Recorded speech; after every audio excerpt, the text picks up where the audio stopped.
Assalamu alaikum everyone again. For those of you that just come, welcome, bless you for coming and taking some time out. Inshallah you find it beneficial. We're going to start with our principal, Altaf Hussein, is going to say a few words to start us off, and then I think he's going to escape, I think. Okay, thank you so much. Good evening, folks. Assalamu alaikum. You okay? Okay, so look, thank you so much for giving me the chance to say hello to you. I really appreciate it. Couple of days, we've actually said Monday, is that what we are saying? We're kind of going for the Monday as opposed to the Sunday. And every year I have the pleasure to come and speak to you and I have to kind of talk to you about my kind of run-up and I have to see where the kind of ties up with your run-up. So we were chatting just now, we said, number one, make sure you help your mums to actually be preparing the food before and during, okay? I've got a son, I've got two daughters, my son is 26, I've got a daughter 23 and an 18-year-old daughter as well.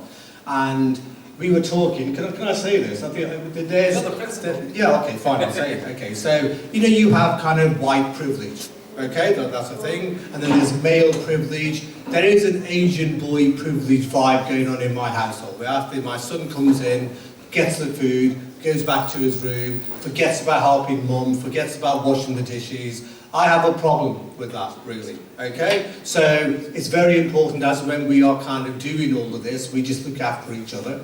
It's also an opportunity for us to be kind, to kind of seek forgiveness, be peaceful, kind of watch what we say. I always talk about actually the words that we say to each other should go through three gates. I.e., the words that you speak, are they truthful? Are they kind? Are they necessary? I have lots of friends who say to me, well, I'm truthful. I say what it is. And I say, yes, it might be truthful in your world, but is it kind and is it necessary? So I do that a lot, okay? Now, my brother here was actually talking to me just before I came, and we talked about some of the things that I need to share with you. So I'm not going to go into the details, but a few months ago, you know, once we had the issues with our brothers and sisters in Palestine and in Gaza, there were certain things that happened, things on social media, and without getting into the detail, at this point, okay, the intentions were always honourable, okay? However, if you feel at that particular time you were wronged, or if you were offended, I seek your forgiveness now. And I hope you are willing to have to give it to me, but the intentions were always honourable all the way through. However, if you felt saddened, if you felt we didn't do the right things, then I'm sorry about it. And we will have to get better and do things a little bit better from now on. Okay, so if I just get that out there before we have to move on to what the point of Ramadan is. So, firstly, as I said, over the next few, and I've said this, my daughter is 18, so she's in her final year of college. And I've already said to her, look, Isla, don't use Ramadan as an opportunity for you to switch off from your studies. Okay, you can carry on, keep being Rosa, you can also be working hard as well. Going back to that big picture, okay, there's a lot of stuff going on in the world. We know that already. My children, they're very, very clear. A few months ago, I'll be honest with you, I was a little bit sceptical when they were saying, we are going to boycott certain things. We're going to boycott McDonald's, we're going to boycott Starbucks, we're going to boycott. I wasn't sure that they would carry on. Do you know what? They've carried on. They've carried on making a difference to certain sort of things.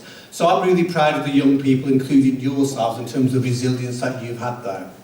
In terms of my role is this one, an educator, okay? This is really important for me to stress to you. My job, my colleague's job, is to make sure that when you leave here, you are in a position of influence, that when you go out and do great things, you can be influencing the policymakers, you can be the policymakers, you can be those people who are basically in power, you can be the person who actually one day, inshallah, is actually the editor of Sky News, because we understand the role of media, okay? Right now, 1 minute Gaza is here, 1 minute it isn't. That troubles me, and I know it troubles all of you. If we want to make a real difference, we leave here with those high grades, and we break that kind of cliquey group that actually are controlling lots of things in the world.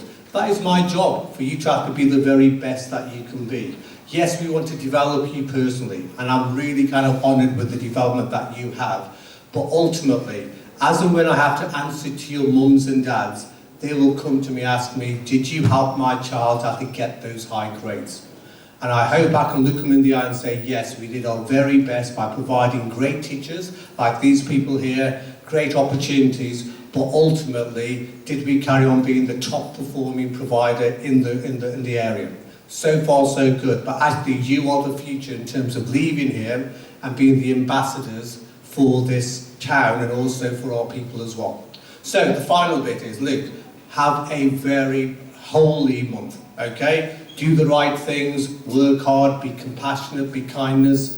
When I talk to my senior leaders, I say to them, kindness and compassion is a strength of leadership. All of you are those leaders right now. The very fact that you are here right now, listening to people, says a lot about you. I'm very proud of what you've achieved. Please pass on my thanks to your families as well, and have a very, very good month. And can I just, before I forget, can I say thank you to this gentleman here? Busy guy, comes here every year. He did say he hasn't got much of a choice in the matter, but he joins us, and he's going to be brilliant in terms of giving you tips and in terms of actually kind of survival tips after get through the next month as well. Have a very good evening, and thank you to Kay and Elif as well for sorting it out. Appreciate it. Thank you so much, Altaf, our principal. You heard that this is a month of compassion, forgiveness. And these are some of the messages that we'll reinforce throughout today. And of course, we have our dear friend and our colleague here, Dr Monjour Ahmed, who was a student here. I'm going to call him up to the front. But before we actually begin today, I'm going to ask one of our wonderful, beautiful imams, Qari Hussein, if you can be so kind. Come forward, please, because we're going to start today, inshallah, with a small recitation, and then, inshallah, we'll begin the program for everybody.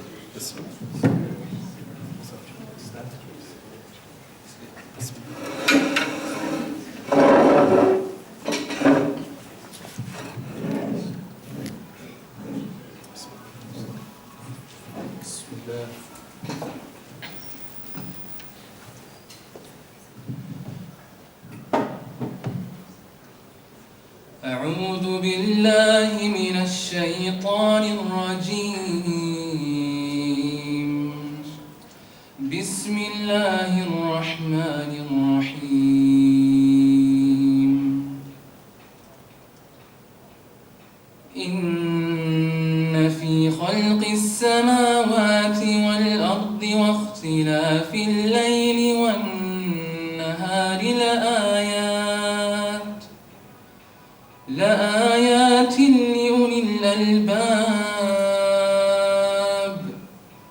الذين يذكرون الله قياما وقعودا وعلى جنوبهم ويتفكرون في خلق السماوات والأرض ربنا ما خلقت هذا باطلا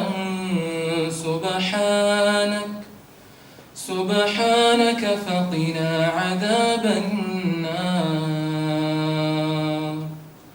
ربنا إنك من تدخل النار فقد أخزيته وما للظالمين من أنصار ربنا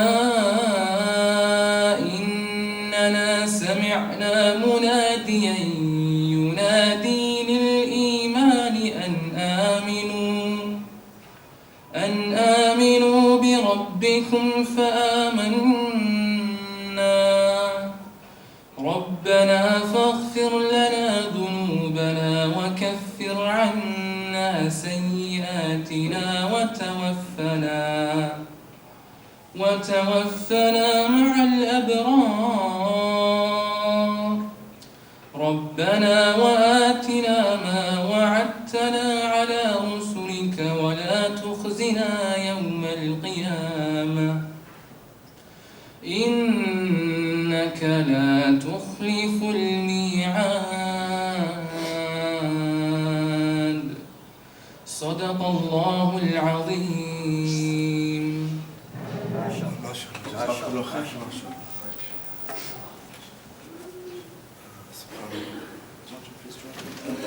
Thank you very much for saying Jazakallah khair. So let's stand up while we begin. So before we begin, I actually would like to introduce a series of verses for us as well, before I go back to intentions. And these are some of the verses that we've looked at in our religious studies classes, and I've mentioned it, but I really want to highlight it for what we're about to do in the month that's about to come ahead for all of us. So we here see in chapter 91, verse 7, by the soul and how he formed it, and inspired it to know its own rebellion and piety. The one who purifies his soul succeeds, and the one who corrupts it fails. And this is a very clear message found in the Quran. The one who purifies his soul succeeds, and the one who corrupts it fails.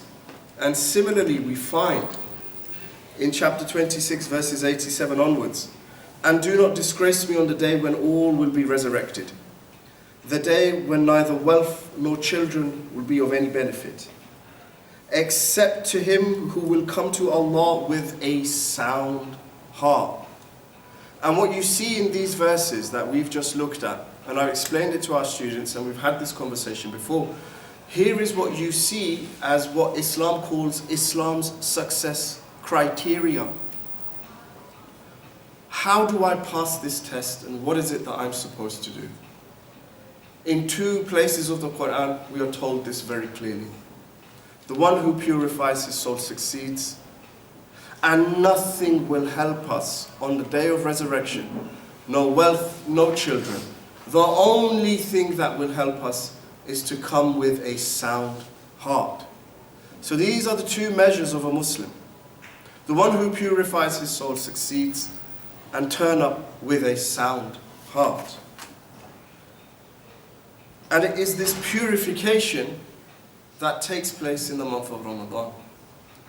Everything that we do is supposed to be geared to purification. There is a very important narration of the Prophet, peace be upon him, found in Tirmidhi. We've discussed this before, I'll say it again to highlight and premise what we're talking about. The Prophet, peace be upon him, teaches us that whenever the servant of God sins or does something that they ought not to do, a black dot is placed on their heart. Now by this we mean the spiritual heart.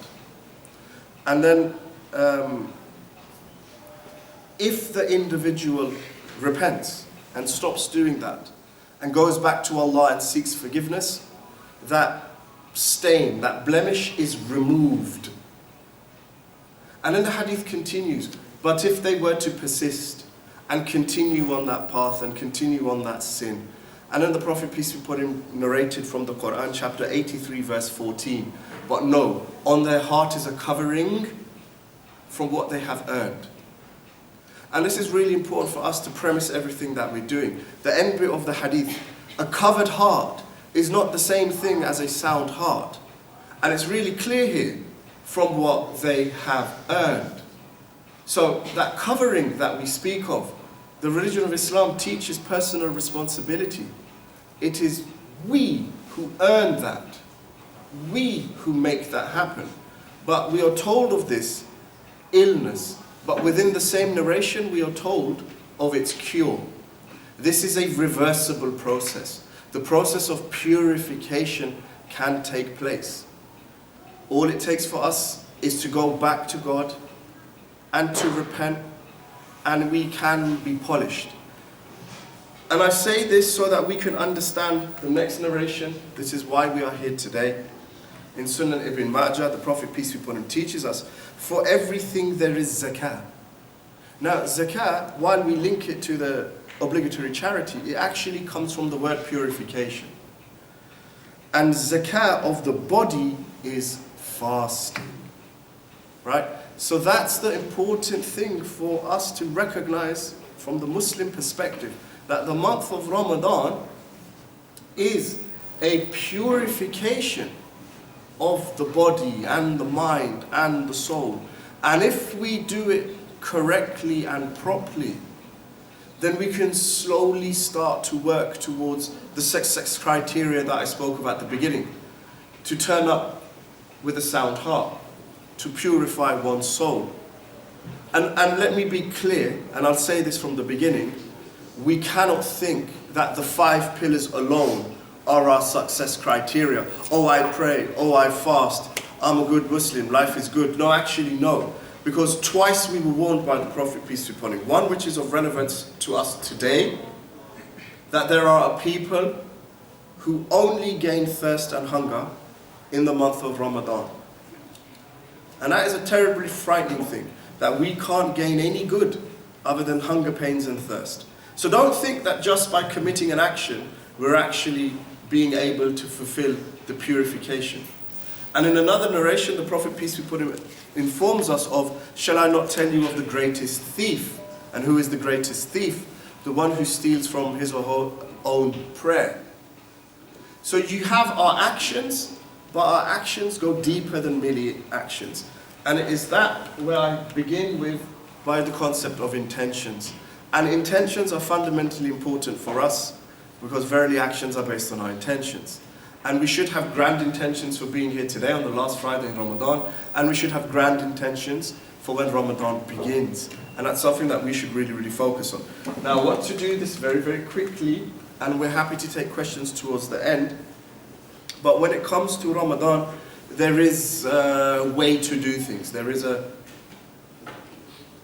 do's and don'ts, shall I say. So I want to very quickly go through some of these do's and don'ts. This will be uploaded for you so you can go and get the slides. So if I've skipped over anything, you can just go look at it. And if there's anything that you want to ask, you can just email us or ask us at the end. Now, what is Ramadan and why do Muslims fast? Well, it's the 9th month of the Islamic calendar.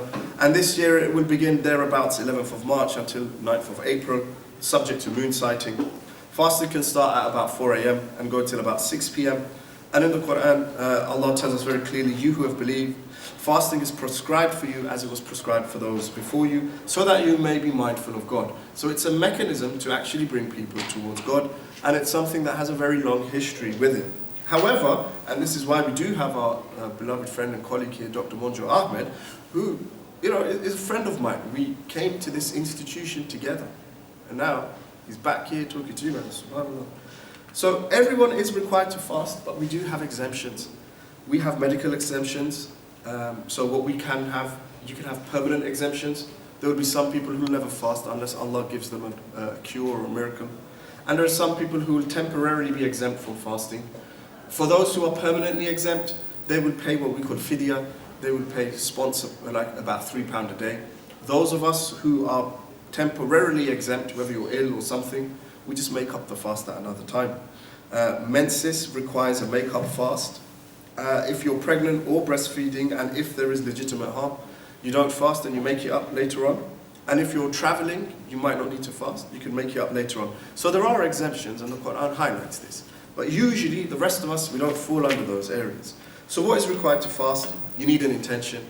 There has to be the moon sighting, and you have to avoid the nullifiers. Now, when it comes to moon sighting, the conversations we keep having locally, we call it moon wars. I spoke about it in Jummah today. There's absolutely no need for it. It just basically comes down to this, what I'm about to say. There are two positions which are found in Islamic law. One is called the global moon sighting, and one is called the local moon sighting. That's it. Some people may follow the global moon sighting, and that's fine. And some people might follow the local moon sighting, and that's fine. And because of that, you do find people, occasionally, they might start on a different day. This is not an issue, and it isn't an area of debate of who's right and who's wrong. So try and avoid that, because argumentation takes away the goodness from Ramadan. And then, of course, we have to avoid our nullifiers, and I've got to be quick here. So there's two types of nullifiers of fasting. There is something that is a break where you only need to make it up. We call that qada. And then there is what we call a serious break, which you need to make up that fast if you missed it, and then you have to pay a penalty, which we refer to as kafara, or what you owe. And for a serious break, it can only happen under three circumstances. And these are the following: eating and drinking intentionally, knowingly and willingly without a valid excuse. All that means is what I'm about to say. You know you're fasting, and you walk down the street, and you see a chicken and chip shop, and you say, I don't care that I'm fasting, I'm going to go get a chicken burger. If that's what takes place, then you have invalidated your fast, and you owe kafara. It's really serious. Try to avoid it if you can. Taking medication unnecessarily. If you don't need medicine, you shouldn't be taking it anyway. But, our friend will talk about that. And finally, sexual relations. You can't be doing that whilst you're fasting. Aside from that, anything else is only a break with qada only. And I've listed them on the board. I'm not going to go through all of them. There's just one or two that I'll talk about. Smoking will break your fast. You shouldn't be smoking anyway. It's not a good thing whatsoever. And actually, I said it in Jummah, I'll say it again now. If you do smoke, this is a really good opportunity to quit. You're going 12, 13 hours a day without smoking, you've gone cold turkey anyway, just leave it alone. It ruins you from your health perspective, it's an addiction, finances are being spent on it. It's not something that we would say should be encouraged. The same would apply for vaping.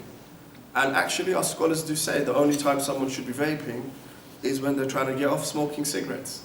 Not when they're upstairs in the toilet taking pictures and dancing to music. Not that anybody here does that. Right? But nonetheless, it's not something to do. But this is important. This is what I do want to highlight. Breaking the fast due to sickness. This is perfectly allowed. If you are unwell, for whatever reason, if you are unwell and you feel as though you can't go on, that's absolutely fine. You don't need to fast that day. You can break your fast. It's fine. Look after yourself. And then when you're feeling better after Ramadan's finished, you make up what you missed. So don't push yourself like that. There's illnesses around. You might struggle with that, and you do what you have to do. The rest are there too. I'll leave them there. And just some things that don't actually break the fast. I've listed them there. These are things that don't break the fast. There's some misconceptions around that. Or I should premise, I'm from the Hanafi perspective. I will talk about certain things from other points of view as well. So if you have questions about that, you email me, you ask me, but these are just some headlines. On intentions, it's better to have an intention every night, and your suhoor will be considered an intention. So when you wake up to eat, that's an intention. If you made an intention from the beginning for the whole month, the scholars that said that's fine. It's very hard not to have an intention. So just be mindful of the stuff that's listed, and let me clarify some of this just very quickly. Rapid fire clarifications based on some of your questions. Suhoor is not a condition of fasting, it's a sunnah. It's a very good thing to do. If you can do it, well done. If you missed your suhoor, it doesn't matter. Your fast is still your fast, you carry on. You might just have a harder day. Taraweeh is not an obligation. It's a good thing to do, but you have to balance your life with your studies as well.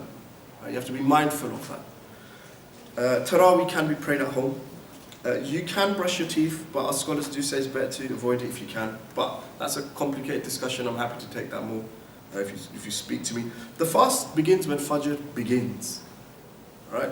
So when the time comes in, we stop eating. Swearing doesn't break your fast, but please don't do it. It's not a good thing to be doing. Fighting doesn't break your fast, but please don't do it. It's not a good thing to be doing at all, at any time. Lying doesn't break your fast, but please don't do it. It's not a good thing to be doing at any point, at any time. Bleeding doesn't break your fast. So if you cut your finger, your fasting's going on. Wearing makeup doesn't break your fast.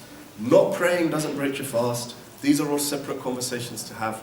But when it comes to the fasting is, if you had an intention and you avoided the nullifiers, your fast is valid.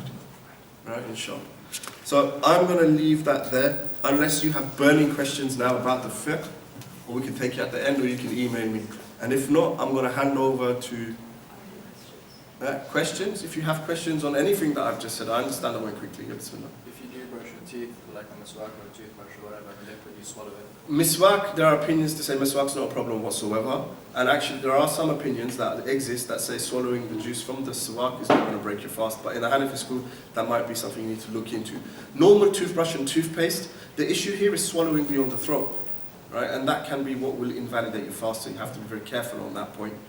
But in and of itself, it's considered makruh, right?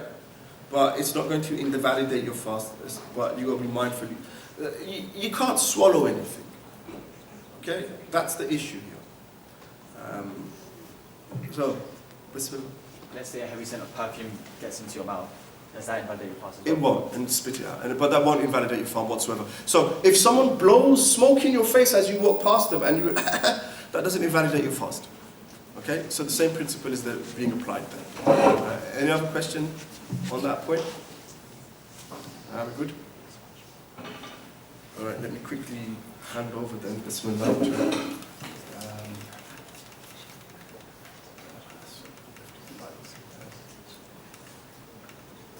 Bismillah, Dr Monjour. Assalamu alaikum wa rahmatullahi wa barakatuh. First of all, thank you all for having me again. Here's my third year that I've been back. It's always a pleasure to come back. A couple of things to clarify. Well, first of all, I mean, I think it's very important for you all to remember how lucky you are in this institution that you're in. I came to this college with Kay, and it's just a real beacon in Luton. You have fantastic facilities, you have fantastic faculty, you have a fantastic principal who does a lot in the community, and so you're very lucky. We're living in very difficult times, especially being Muslims in the UK.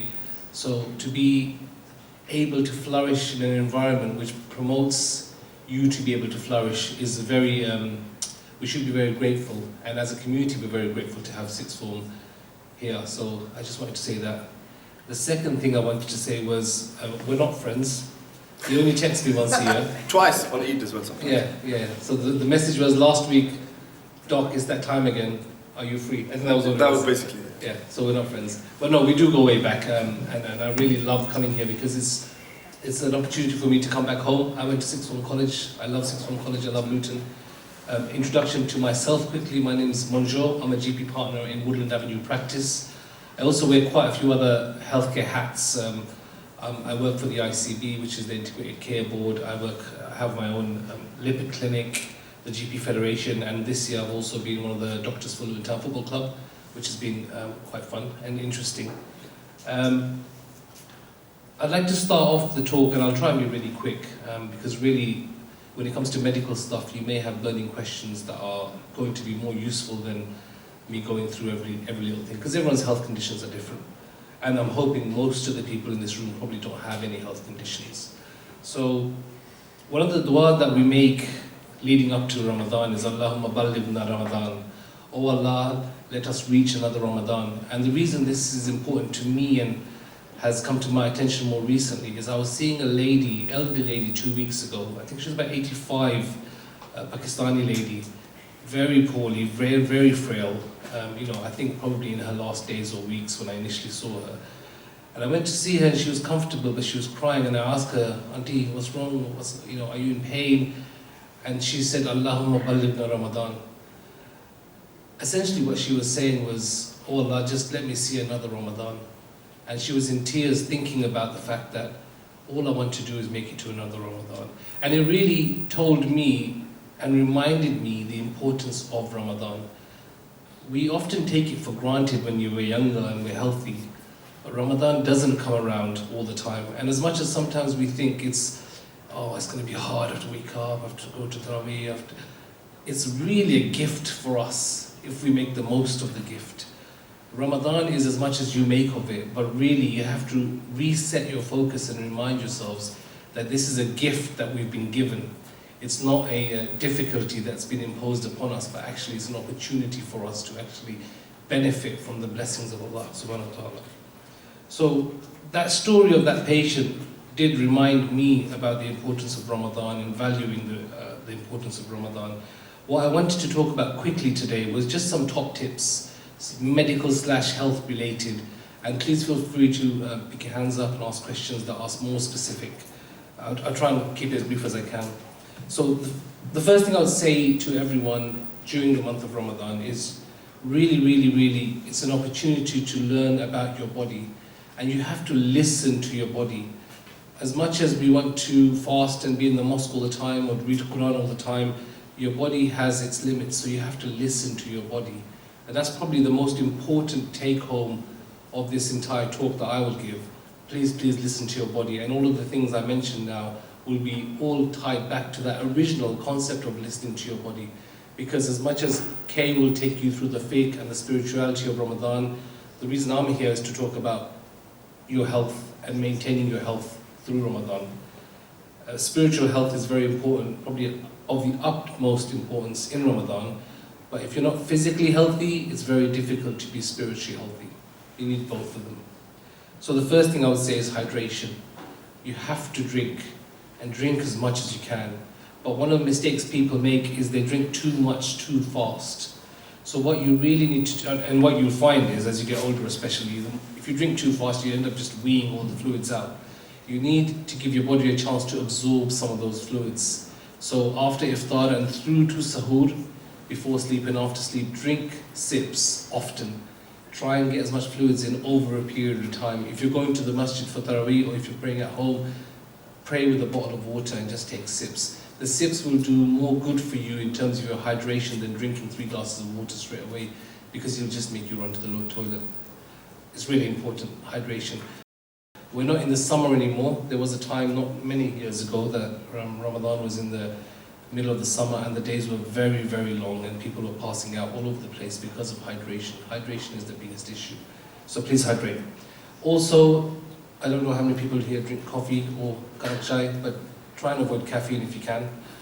We're always tempted to stay up late at night during Ramadan. I'll come on to sleep in a second, but try and avoid the caffeine for the same reasons. Caffeine draws fluids out of your body by making you pee more often. So there's no point drinking loads and then peeing it all out again. So try and avoid the caffeine. And I would say, especially younger people, try and avoid caffeine altogether if you can. There's no need for it. You don't really need caffeine. I only just started drinking coffee recently, but that's because I've got young children. Otherwise, I didn't used to take much caffeine either. You don't really need it that much. Eating healthy, that's such a broad tip, but it's very important in Ramadan. When I say eat healthy, I mean avoid salty foods or sugary foods. Salty foods can dehydrate you. Again, it comes back to the hydration issue. If you're drinking lots but eating lots of salty foods, chicken and chips, samosa, all they do is they draw the fluid out of your blood, out of your circulation, and you pee it all out. So it's almost pointless. Sugary foods as well, fried foods as well. The key thing is, for sahur especially, but also for iftar, just try and eat foods that have slow release carbohydrates in them, that will keep you energized through the day and make you feel full, but not overly full or bloated, because you don't want to upset your stomach during Ramadan. It's so tempting to just eat everything, because everybody on the first couple of Ramadans just wants to eat. And to be fair, most of our moms don't help us because they just put on a feast. Some of us who are married and have moved away from our mothers, we know how it's like. Our wives aren't as... be careful what you say. Some of our wives are not as generous as our mothers, I would say. But to be fair, it's better to eat in moderation. It's really important. And actually, being gluttonous in Ramadan really defeats the point of Ramadan. We're just eating to get through the day. We're not eating to our fill. It really defeats the point. Part of Ramadan is reminding ourselves of those that are less fortunate.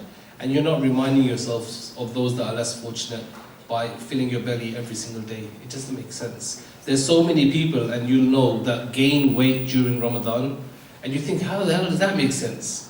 But it's because we do get quite gluttonous and greedy in Ramadan, and we just need to recheck our intentions sometimes when it comes to those big meals. Having nice foods is fine, and it's nice to look forward to something nice after a long day of fasting. But just be wary about how much you're eating. Number one, because of the spiritual side will be affected, but also number two, you just won't enjoy it as much if you're just full all the time.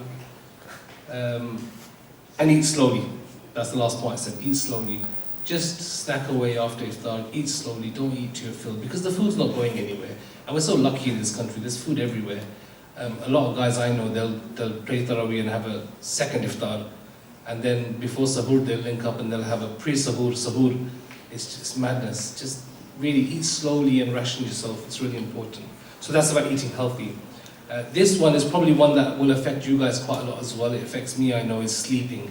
Sleeping is so important during Ramadan, and there is this tendency to just avoid the sleep. Because you think, I need to do this, I need to do Taraweeh, I need to do Tahajjud, I need to wake up for Fajr, I need to do Zuhur, I'll just stay up all night every night. By all means, Friday night, Saturday night, if you want to spend some extra time at night praying, reading Quran. But during the week, if you've got a job, or in your cases, if you're a student, you need to keep your mind fresh, and nothing freshens the mind like number one, hydration, and number two, sleep. So please make sure you sleep.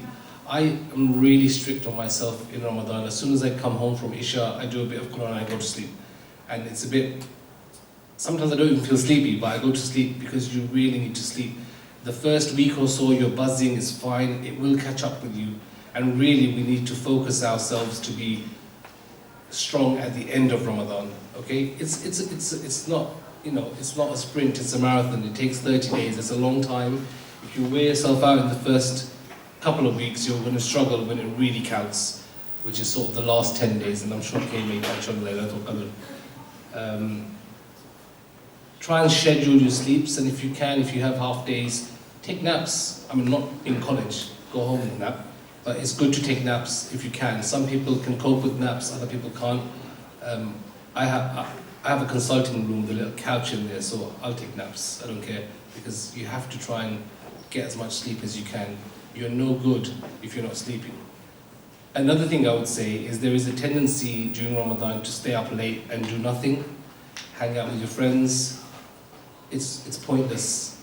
In that sense, you know, some people say that sleep is a form of ibadah, sleep is a form of worship, and sometimes you're better off sleeping than hanging out late night doing nothing, because you can't sin when you're sleeping. So if you're not sure, you don't want to hang out with your friends and start talking rubbish at a time which is really important in Ramadan, just go to sleep. It's good for your body, it's good for your soul, you'll feel refreshed and you'll enjoy Ramadan much more. Exercise. I always talk about exercise, and I don't want to go into too much detail, but there are usually some gym guys who decide that Ramadan's the time to start hitting the gym. What I would say is exercise is very important in Ramadan, but heavy, strenuous exercise probably best avoided unless you're planning to enter a bodybuilding competition. Really, walking is probably the best thing. If you can walk, and the best times to do exercise, I would say, is just before iftar in a fasted state, or just after a very light iftar if you want to go for a walk or a jog or a gym or whatever it is you want to do. But remember, staying healthy is important in Ramadan, but it's not the focus of Ramadan. So don't kill yourself in the gym in Ramadan and think this is my perfect opportunity to lose some weight and tone up. That can be a very nice byproduct of Ramadan, but it shouldn't be the focus. You have to look after your health. You can't fast and not sleep and hit the gym at the same time. You're asking for trouble. The last thing I would talk about is nourishing your soul. And again, Kay will touch on this, but I think it's quite important for us to say, the month of Ramadan, as I mentioned, is such a blessing for us, and we have to make the most of it. Obviously look after your health, but also you have to look after your spiritual health. And that's not so much medical, but I like to always talk about it because it's so important. Read the Quran, do your salah, do as much as you can within the limits of what your body tells you you can do. Help others, give in charity. Altaf talked about it at the beginning. Help your mums, guys especially, but also girls. Help your mothers, help your sisters. You know, we're all fasting. It's not just you that's fasting, everyone's fasting.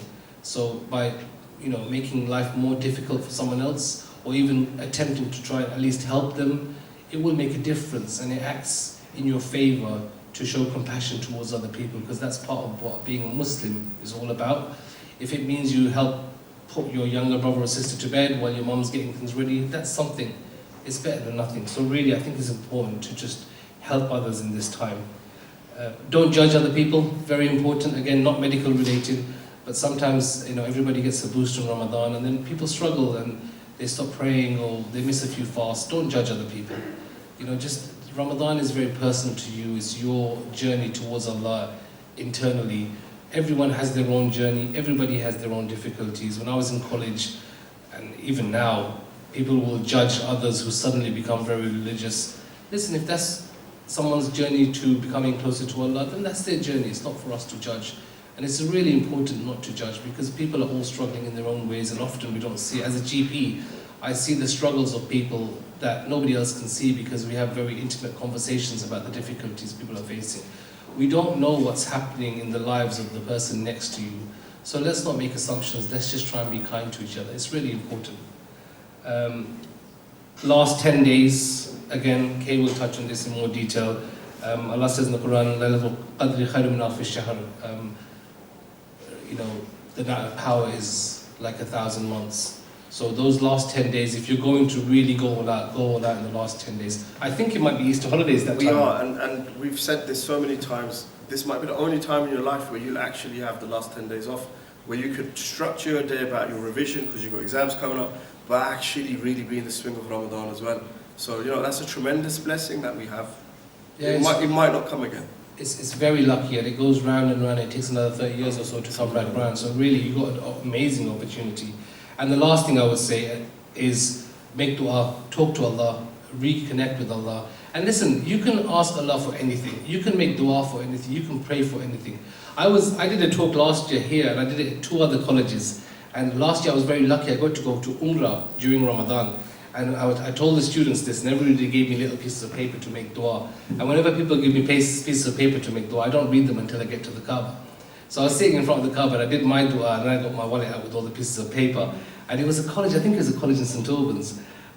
I was reading one dua, and it was a guy who said, I've got this girlfriend, and I really want to marry her, so Allah, please connect us together. And there was another paper, and it was a girl who says, I've got this boyfriend. And I was sitting there thinking, I don't know if I should make this dua or not.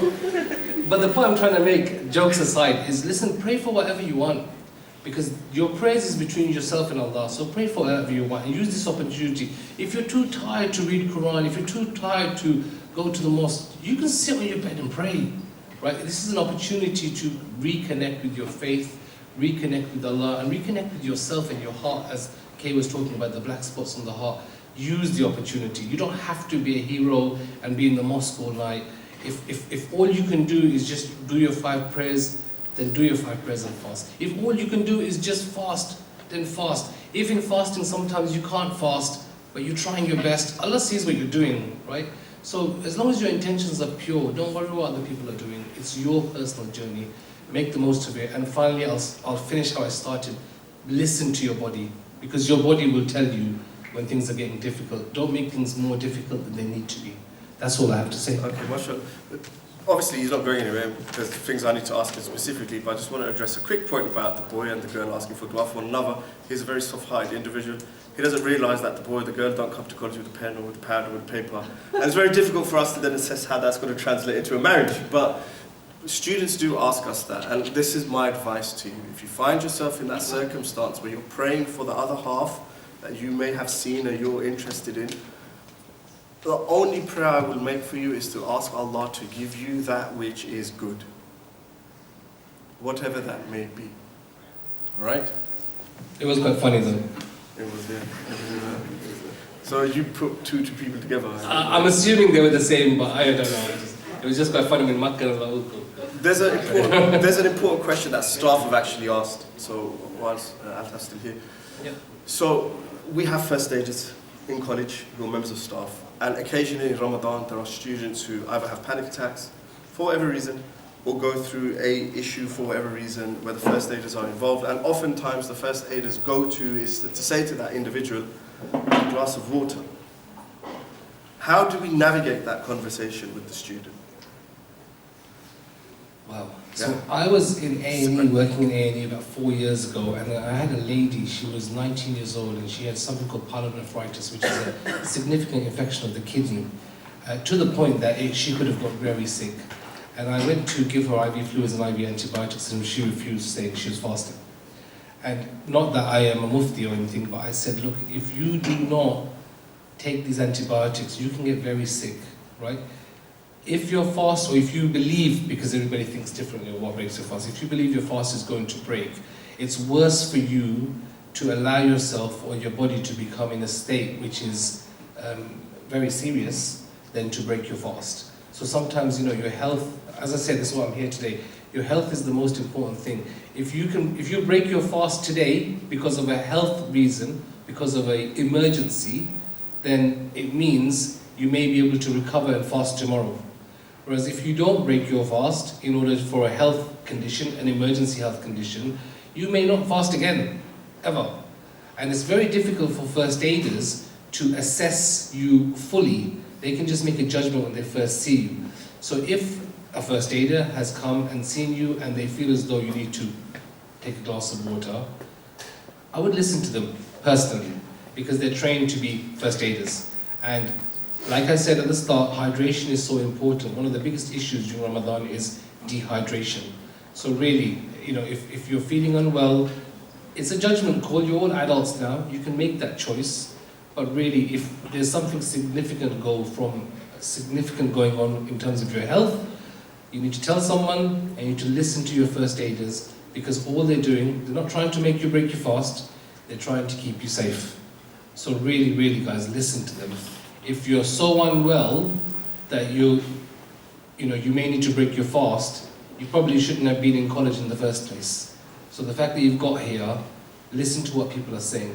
In a fasted state, you can just become a little bit, as I said, listening to your bodies is so important. Sometimes we just don't listen to our bodies and we start pushing through, thinking we can get through, and we forget to look after ourselves.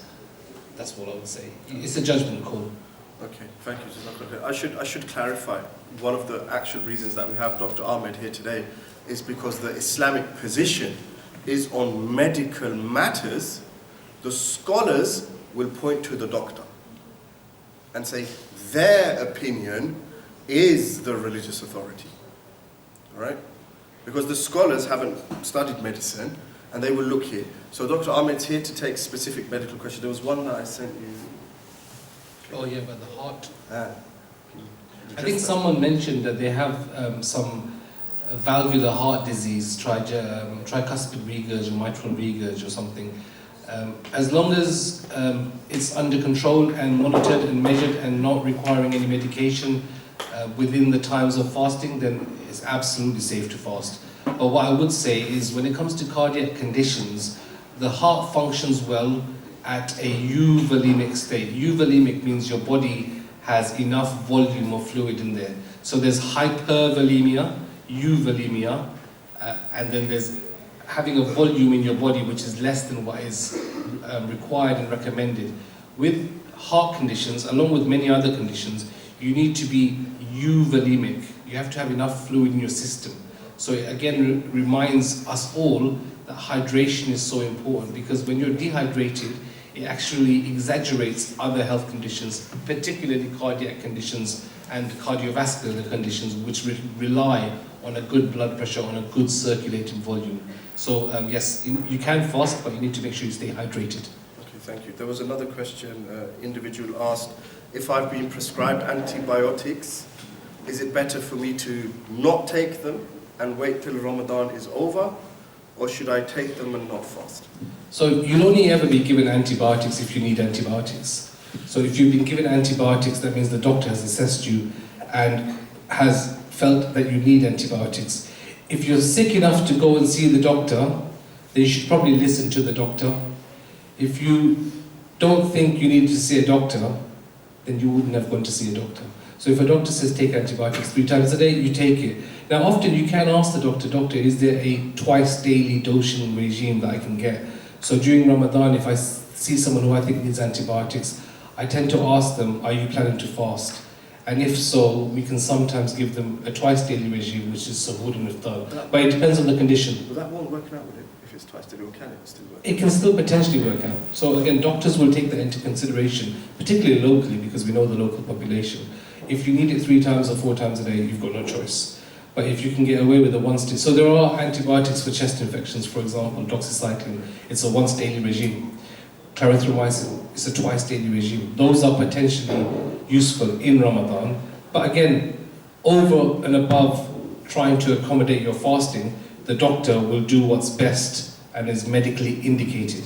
So if a doctor said to you, you need antibiotics, I would suggest take it, because he wouldn't give it to you, or she wouldn't give it to you unless you really needed it. In that case, yes, you can't fast, but there's an exemption there, because you're not medically fit to fast. And often you can ask your doctor, look, do you think I can fast with this condition? And they'll honestly tell you. So if you're not sure about your fasting and you have a condition, or you become unwell and you need antibiotics, ask your doctor. Say, do you think I can fast with this? I'm very clear with my patients. I say yes or no. And a lot of my patients who I know are planning to fast, especially elderly ones, before Ramadan, I'll say, listen, I really don't think you should fast, because I feel as though medically they're exempt and they're putting themselves in significant harm's way by attempting to fast. Dr. Ahmed has addressed the questions that I had, so thank you those of you who had sent them forward, and in his talk he addressed them as well. Are there any specific questions you have for Dr. Ahmed whilst he's here? Bismillah. I just got one quick question. To what extent do you have to go to actually pass out while fasting? So you mentioned in summertime, people because of dehydration, they kept passing out, but in this time, what? It's very individual. What you need to, and it's an odd question because it's like you're trying to push yourself to your limit to see what happens. Really and truly, if you're starting to stand up and feel dizzy, if you're feeling lightheaded, you're already at a point where you're probably dehydrated. Okay, it's no point pushing yourself to that limit. Your question was to what limit do you have to go before you pass out? Really, I don't want to tell you what the limit is because I don't want any of you going to that limit. If you're starting to feel lightheaded and dizzy, which you may do in the first few days, which is quite normal, right? Just like I said at the start, listen to your bodies. If you're not feeling right, that means something's not right, okay? Hydration is so important. And one of the things I find useful is those electrolyte tablets you can buy from Sainsbury's. You put it into your water and it just adds an extra bit of salts, potassium, sodium into your fluids. So I always put that inside my bottles. The answer to your question is, you probably know when you're getting close to that limit, don't get to that limit, okay? Anybody else? So You look like someone who's going to go to the gym. You were smiling when I said about gym. What if you've got someone that takes like every little tiny sign of like uncomfortability or like they literally feel like the tiniest bit sick and they think, oh, I should have fasted, and then just keep doing that because like they're skeptical of it. So that's kind of that's between the individual and the Lord, really. It's really hard for us to answer that. If someone comes to me and says, Doctor, I don't think I should fast, I will never say then you should fast. Because I'm not a mufti, I'm a doctor. So if someone says I feel uncomfortable fasting, I'll always say then don't fast. Right? If they are, like I said, one of the things I said before, let's not judge other people. Alright? It's very easy to judge people. Let's not judge other people because that's not your role. You're going to be judged for what you do, not what someone else does. So if you see someone not fasting, there's lots of reasons people don't fast. Obviously, girls don't fast for a specific reason, but there'll be lots of reasons why people aren't fasting. Seriously, just no point judging people because you don't know why they're not fasting. You don't know the struggles, and there's no reason for someone to tell you why they're not fasting because Allah sees what they're doing. So, in answer to your question, does it really matter? It doesn't really matter why someone's not fasting or making every excuse not to fast. That's going to be their problem, not yours. So I'd worry about yourself. Okay. So it's a bit harsh, isn't it? No, that's the truth of it. Unless there's anyone else, I'm going to hand over. What's that? What's the ideal time limit for power nap? What's the time limit for a power nap? First of all, can I say, Qarib Saab had me in tears earlier on. MashaAllah, you guys are so blessed. That was beautiful, thank you. What's the best time for a power nap? What duration? Duration, 20, 25 minutes. Everybody's different. The risk of a power nap is a power nap turns into a power coma and you end up sleeping for 3 hours and having a full sleep. The idea of a power nap is to be short. The difficulty with power naps is if you start falling into deeper sleep, so there's different levels of sleep in the science world. If you start falling into deeper sleep, then you end up having a full sleep.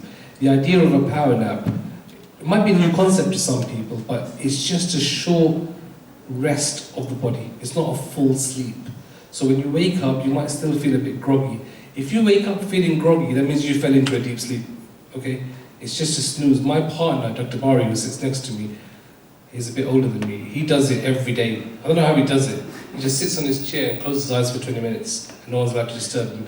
But as soon as he's up again, he's buzzing. So really, 20 to 25 minutes, nothing longer than that. Okay, two more questions. Sorry, can Vicks be inhaled without breaking the fast? Yeah, it can. What slow-release foods should be eaten? Specifically, is there a list of slow-release foods? Not really, but one thing that is really useful. So I'm Bengali, and I grew up in a house where sahur is rice with mango and cream. Yeah, or we say kholadi dudhi, which is banana and milk, or mango and cream. And any of the Bengalis will know it's like the one when it comes to sahur for Bengalis. Really, you want to, and that's a really bad sahur, by the way. You want to avoid heavy, starchy foods. Slow-release carbs are the best. So what I would suggest for sahur, this is what I do, and it's a bit boring to be honest with you, but it really works. A big bowl of porridge. Nothing will beat a big bowl of porridge. You can add some honey, you can add some dates. It might not taste the best unless you like porridge, but it keeps you going. And the key thing is, you need something that keeps you going through the day. So Ready Barrack or Quaker Oats or any of those things, that's what we usually stock up on, and it does the job. And lots of water, obviously. Does doing blood work break your fast? Sorry? Doing blood work. So Blood work? If you're checking your blood. No, it doesn't break your fast. There are scholars that say avoid it if possible, but it has zero bearing on breaking your fast. There's something's coming out of your body rather than going into your body. Or even if you were to receive a vaccine, it doesn't break your fast. Okay, so that's irrelevant. Yep. I was just going to ask, you mentioned going into a deep sleep. If you're going into a deep sleep in the day, let's say you sleep 3 hours or 4 hours in the day, can that substitute for the night sleep? Or should you still prioritize night sleep? It can, but the problem in Ramadan is, and so every year what I do is, and I think I'm just a bit obsessive, is I make a timetable of when I'm going to sleep. You want to maintain your routine as best you can. It's very tempting to completely change your routine in Ramadan, and many of us do. But as much as you can maintain your routine, it helps you function better in terms of your concentration levels, in terms of your energy levels. So sleep should still be reserved for the night time. Obviously on the weekends people change a bit, they'll stay up all night and then go to sleep after Fajr, wake up at Zuhr, that's fine. But in terms of people who are working or in college or studying, you want to maintain your routine as best you can. So you do a full 4 hour sleep in the afternoon, you're going to stay up all night, and then you're going to be tired the next day, and then you're going to start sleeping in the day again. It doesn't help your routine. So where best, or where possible, maintain your routine as close to what it normally is as you can. On the topic of hours, is there any specific amount of hours you would say is good for? Everyone's sleep gets reduced in Ramadan. So really, if you think about it, I think it's possible to get 8 hours sleep in Ramadan. If you go to bed straight after Taraweeh, you wake up for Suhoor, and then you go back to sleep after Suhoor for 2 hours, you can still get up at 7:30, get ready, and go to college, go to work, and make up your 8 hours that way. It is possible, we just don't think we can do it, but you really have to prioritize your sleep. It's so important, because like I said, it's not a marathon, it's not a sprint, it's a marathon. We need to get right to the end. So you kill yourself at the start, you're going to start flagging towards the middle and the end. If you maintain your sleep from the first day, right, you'll find you get so much more out of it. And you'll find you get to the last 10 days and you're still buzzing, honestly. Right, so I'm going to hand over now. Any other stuff, email me. Is it a quick one? Yeah, go on, Bismillah. What was your study schedule like when you were a student? I don't think we should tell them. we went here at the same time. What study schedule? I worked hard, really. In college I wasn't great, to be fair. But when I was in medical school, we were on placements and we had lots of lectures and lots of examinations. And that's where I developed my approach to Ramadan, which I've maintained ever since that time, even into work life. Firstly, drink loads. Secondly, I would always go to sleep straight after Taraweeh. Literally, I come home from Taraweeh, no messing about, straight to bed. You have to force yourself to do it. Switch your phone off and go to bed. I found that I was waking up for Suhoor fresh, and a lot of the times, my best study, and this is not recommending, this is what I used to do, because I used to get to bed so early, I would stay up after Suhoor for the rest of the day. Because I've had a good 6 hours sleep in between, and that's enough to keep me going for the whole day. And you'll find after Fajr, you can concentrate quite a lot when you're studying. That's how I am anyway, personally. It's very individual to you guys, what works for you, but the easiest solution is try and stick to your schedule as it is now, as close to it is now, because it means leading into Ramadan, it's not such a shock to the system, and when Ramadan's gone, you can easily revert back to what you were doing before. If there are questions, email me. We need to move on to the next part of today. So, Dr. Ahmed, thank you so much. Thank you, everyone. I'm gonna. You want to hang about? It's up to you. You want to hear it? I'll sit at the back. Yeah. Thank you, everyone. All right. So, Bismillah. You want to roll?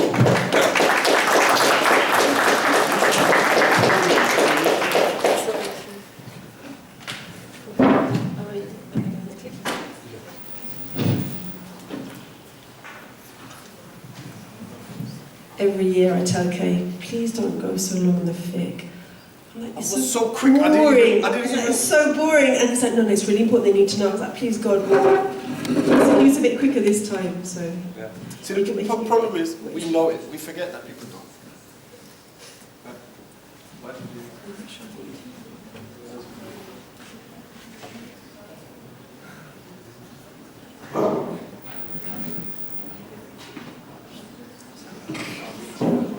now he's going to destroy my PowerPoint. Oh, I see. Sorry, that's why. Right.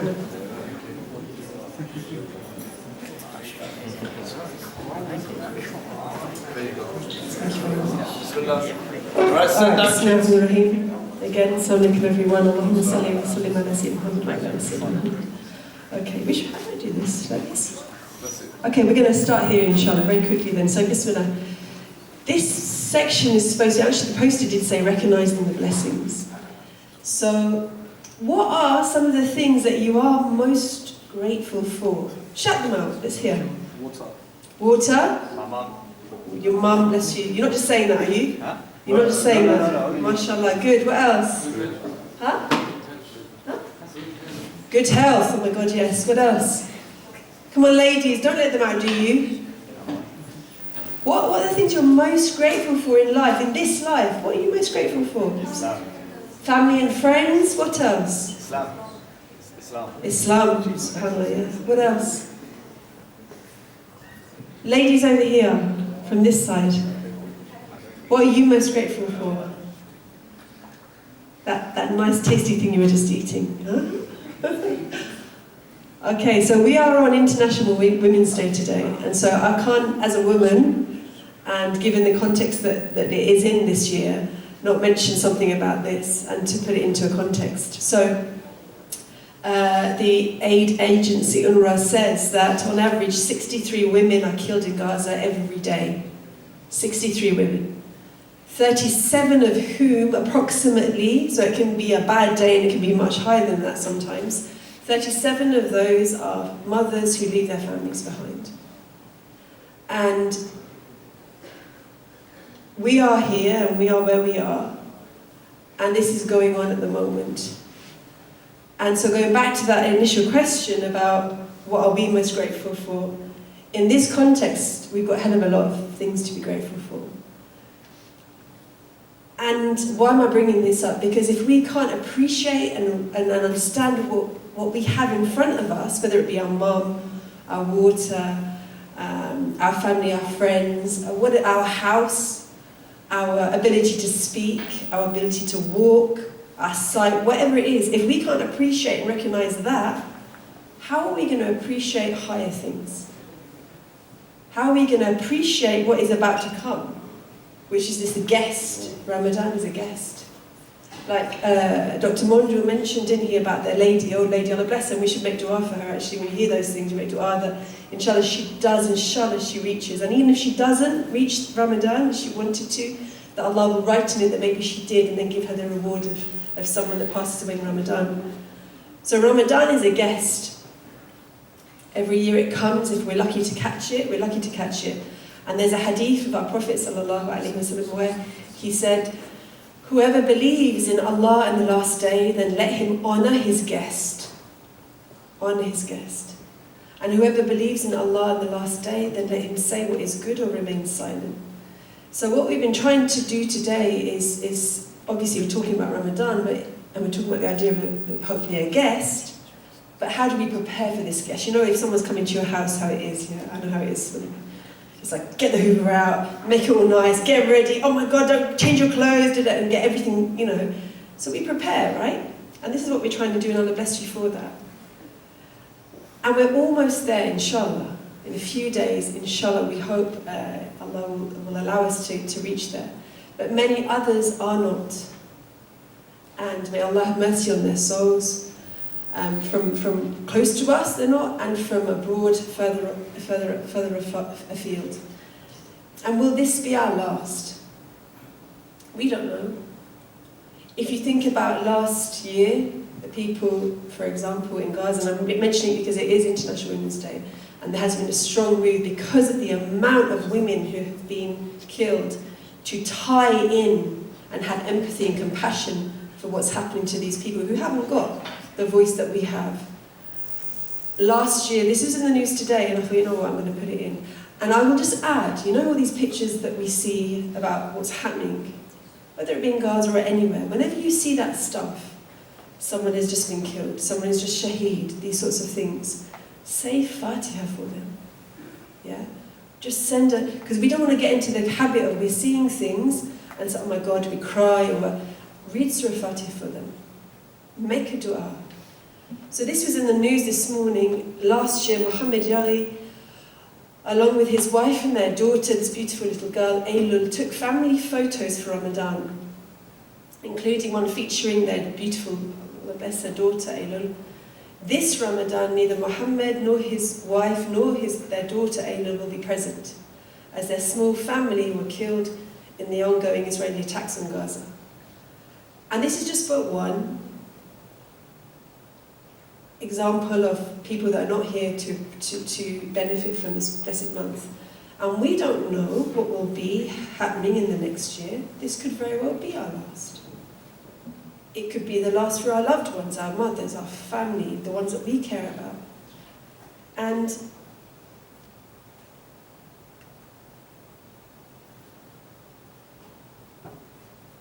okay. And if it is, how are we going to make the most out of this? So we're in this blessed gathering, alhamdulillah, and it's also the last hour, I think, isn't it? What time is it now? It's 5 o'clock. So it's about the last hour of Jummah. And does anyone know anything about that? Huh? Speak up. Yeah, so you know the last hour on Jummah, it's really recommended for people to make dua. And they say that Sayyidah Fatima Zahra, the Prophet Prophet's daughter, that she thought it was that last bit after Asr before Maghrib, and she would like spend that time making dua and so forth. Now we're in this blessed gathering together, and there's another hadith where our Prophet said, "No people gather to remember Allah Almighty, but that the angels surround them and cover them with mercy. And they send tranquility upon them and mention them to Allah among those near to Him." And us guys, alhamdulillah, are here in this gathering. And according to your Prophet, sallallahu alaihi wasallam, our Prophet, sallallahu alaihi wasallam, he said that who's with us? Who's with us? Come on, don't be shy, it's alright. Who's with us? What does it say? This is like RE lesson, like lesson 6 of whatever it is. Who's with us? Angels. And what are they doing?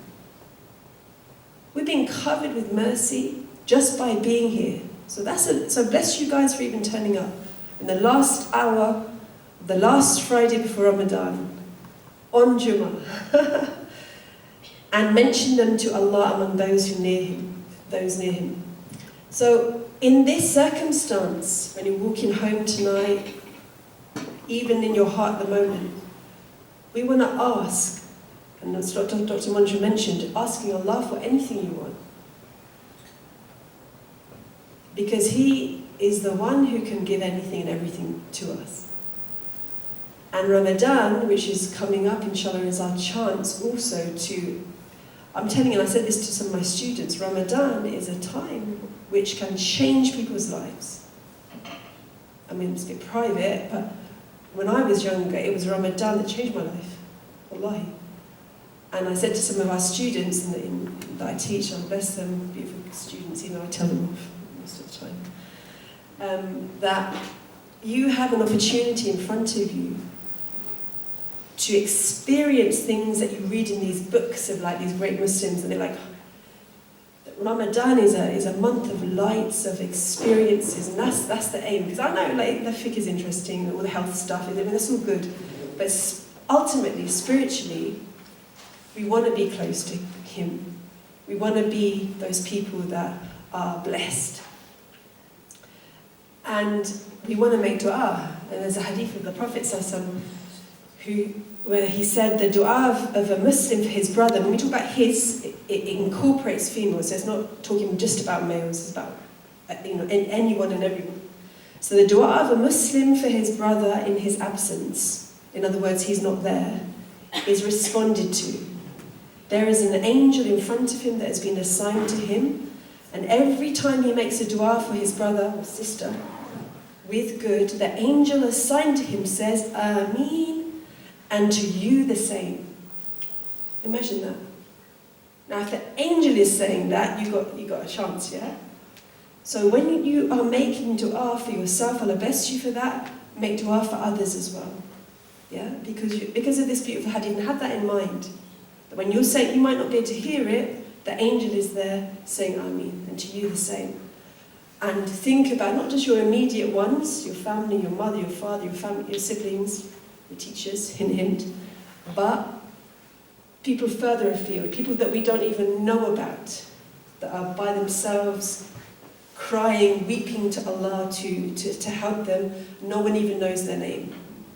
But maybe through your dua, at a moment which is accepted, it can be a means for that person that we might not even know in this world, in the next life, inshallah, to come and say, you made a dua for me, or Allah to tell us, because of your dua, that person in that other land had a relief, had ease, something great happened, inshallah. Having big intentions.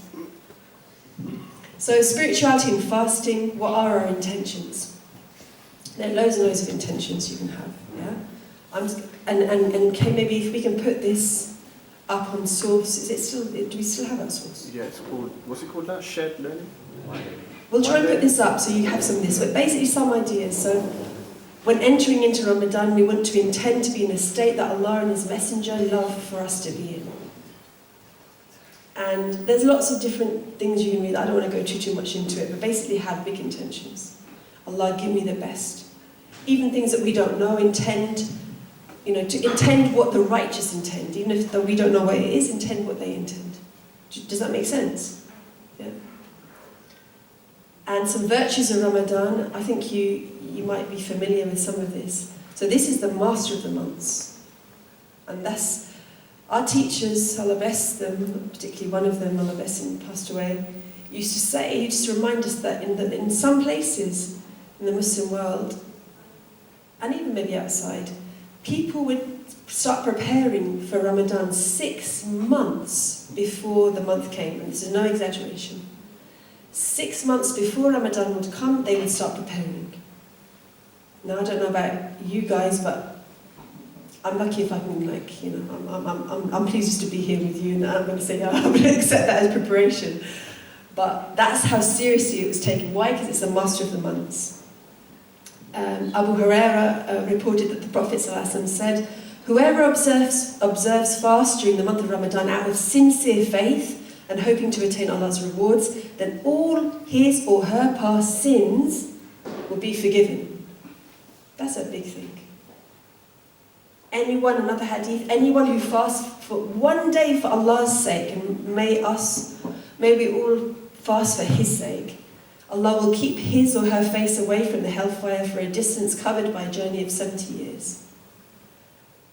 Another hadith, when Ramadan comes, the gates of the garden are opened. Maybe that's why the lady was wanting to reach Ramadan. And the gates of the fire are closed and the devils are chained up. We have night of power, and we want to search for it, so we make intention of, oh Allah, please let us reach that time and be in a good state. Worth 1,000 months. And Sayyidah Aisha, radiallahu anha, the wife of the Prophet and International Women's Day, subhanAllah, about, I think a third of our religion comes from her. Sayyidah Aisha, radiallahu anha. Amazing, amazing woman. And the person who Allah chose for the Prophet sallallahu alaihi wasallam to pass away in her arms. Of all the people, it was in her arms, in a woman's arms. And she said to the Prophet sallallahu alaihi wasallam, what should we ask for if we think or we know it's Laylatul Qadr? She's a clever woman, mashallah, Allah bless her. The Prophet sallallahu alaihi wasallam said, and you should be saying this every day in Ramadan, inshallah. The Prophet ﷺ told her, say, oh Allah, truly you are all pardoning, and you love to pardon, so pardon us. Does anyone know that in Arabic? Hassan, say it loud. Okay, it goes, Allahumma innaka afuwun tuhibbul afwa fa'fu anna. Beautiful. Learn it if you don't know it. If you don't know it in Arabic, no problem. Learn it in English. You get the gist, yeah? Sure. And imagine that this is your last Ramadan. How are you going to make it count? We mentioned that, we touched on that before. Making it count, everyone is going to be different. Get organised, like today's words of wisdom and advice from Dr Monjour and from Kay. Getting organised, planning, if you're going to have your power naps, when you're going to have them, if you're going to do Quran, when you're going to do that. And when we say Quran, if you can't read, no problem. Make it the month that you're going to learn Surah Ikhlas. Whether in English or Arabic, to be honest, yeah, just do whatever you can. Make a little effort, Allah will, you know, the beautiful saying about how when we take one step, Allah comes how many steps? How many? 100. How many steps? 10 steps. Yeah? And so you go walking to Him, He comes. Not that Allah, you know, Allah doesn't, no, we don't understand this literally, but you go a little effort, Allah will open things up. And I'm telling you, Ramadan is that time, I'm telling you. When I had that blessed Ramadan years ago that kind of like started me off, when it had gone, I really thought, you know what, I feel so sad it's gone. And I was like, inshallah, I'll get to see the next one. So, inshallah, get organised, ask yourself, when will you go to bed? When are your revision times? And what are your time eaters? You know what I mean by that, yeah? Where do you spend your time? Yeah? Yeah? And we're all in this, unfortunately, we're all in that together, but maybe this is the time to say, you know what, I'm going to put that away. I'm not going to like get up from my prayer and go straight onto the phone. I'm not going to spend hours on social media. I'm going to put it away. I'm not going to spend hours watching soaps if you do that. Just basically, you know, we know ourselves what our issues are, how to make a little change, inshallah. And if you need help, we are here, inshallah. There is a Ramadan planner. Is that still available? I will make it available, inshallah. That was really useful. Practical steps and good deeds, everyone is different. Start from where you are, small steps, baby steps, yeah? If you can't do a whole khatam of Quran, that's fine, we said, do Surah Ikhlas, read Surah Fatiha.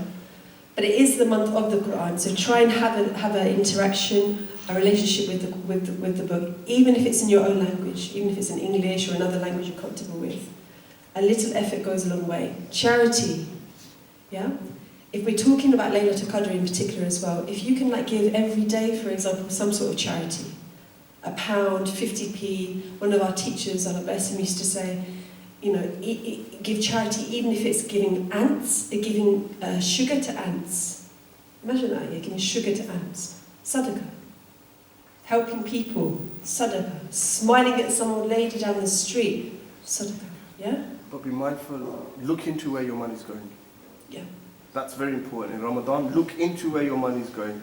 Like, not to like shock you out, but there was a thing, there were people selling Palestinian things. Oh, yeah. Who were not Palestinian, and the money was being diverted into somewhere else. So look at trusted sources, do your homework. Alright, really important, especially in Ramadan. Be careful where your money goes, because there are nasty people out there who will try to, you know. There he goes with the fiqh again, trying to kill it again. Well, do your due diligence. No, we're doing the whole lovely spiritual side. You have to come in with like a black cloud. But it's true, be careful, you know. That money is precious, try and get it into good places, inshallah. But you know what, as well, if you have a certain intention, you never know what impact that intention can have on people. No, because certain people might say to you, oh, you should give this. Anyway, thank you so much for that contribution. So further ideas, increase in dhikr. You can be walking down the corridors and you can be doing your dhikr. You can do it like with your tongue moving, you can do it in your heart, however you want to do it. People might not even realise you're walking to college, you're getting the bus, someone's giving you, driving you, whatever it is, you can be in a state of dhikr.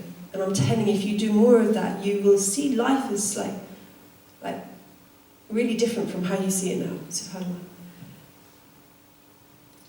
Every good deed you can. Muslim is one from whom others are safe. So a Muslim is one from whom others are safe from the hand and tongue. So basically not hurting other people, not getting into argumentation, trying to remember Allah. You can go visit the graves, make dua for people. If you are grateful, our Holy Quran says, if you are grateful, Allah says, I will certainly give you more. And that's like a hidden secret. If you're grateful for things that you have, Allah will increase you. It's amazing. So having that gratitude, especially as I have to just say actually, because otherwise I'm going to be kicking myself when we leave. You guys, as I'm assuming all Muslims, Allah bless you, living in the West today, have a responsibility.